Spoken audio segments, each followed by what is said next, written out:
روزانه یو بوتل اوبه خو راکړه. ولکه دا مهرباني.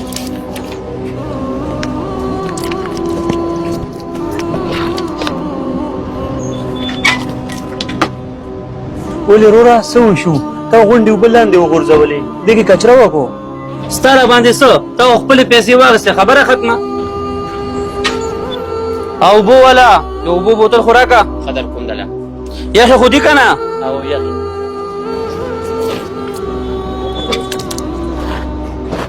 وروره ته راته ووایه ته د اوبو کې څو روپۍ ورځ ګټې؟ ماښامه پورې چې د 2 روپو پیسې بچه شي دا موله کافي دي. ښه او سرجي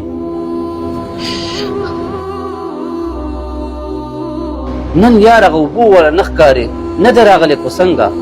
وروره د اوبو یخ بوتل لا که ډېر زیات تږی شوی. واله که نه وستله در کوم.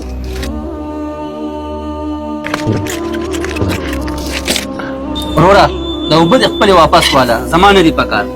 ولې وروره اوس خو دې راته وایي ما له د اوبو یخ بوتل لا که ډېر زیات تږی شوی یم، اوس راله دا وایې چې دا واپس که.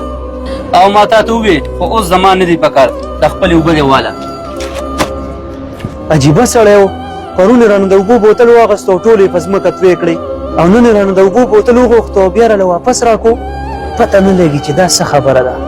ای اوبو خرڅولو والا یو بوتل اوبه خو راکړه. سرجي در کوم دل وې ته یو کار وکړه دا پوره کاټن ماله راکړه. څه ته اشتې وي پوره کاټن؟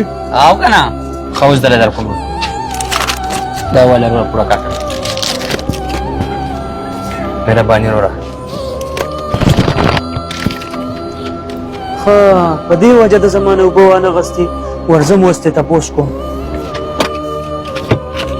ورور جانه دا ته څه کوې؟ څه کومه ولې تا له ښکاري نه څه؟ ښکاري راله ځکه درنه تپوس کوم چې ته دا خپل نقصان ولیکې. زه څو ورځو نه نوټ کوم چې ته زما نه د اوبو بوتل واخلې، چې هغه هلک درته ښکاره شي ته لاړ شې د هغه نه بوتل واخلې او ما له خپل بوتل واپس راکړي. زما مرضي ده، دې کې ستا څه کار دی؟ چېرته نه زما زړه غواړي هلته نه به زه اوبه اخلم. زه تا دې نه منې کوم چې چېرته نه ستا زړه غواړي هلته نه اوبه اخله، خو ته ماله دا ووایه چې ته دا هر څه ولیکې. ښه دله ویمه ښه خبره داسې ده. اوس ته دلته نه چې ته ما دې ځای نه وباسې نو زه به چېرته ځم؟ هغه ما ته نشته پته چې کوم ځای ته ځې هغلته ځه. ته سپېرې سپېره چې کله پیدا شوې پلار دې مړ شو او په مونږ راتاوان شوې. او دا خبره مې یاد ساته نن نه پس دلته قدم هم کښېنهدي او د دې دروازې همیشه همیشه ستا دپاره بندي. اوسه دلته نه. یا الله تا زما په قسمت کې صرف دا تکلیفونه لیکلي. بس زه په دې وجه ماندار څه کوم او د الله نه دا سوال کوم چې څه دې هلک سره شوي دي داسې د چا سره مو نه شي. ورجانه ما خو په دنیا کې ډېر خلک کتلي دي خو ستا په شان انسان مې نه دی کتلی.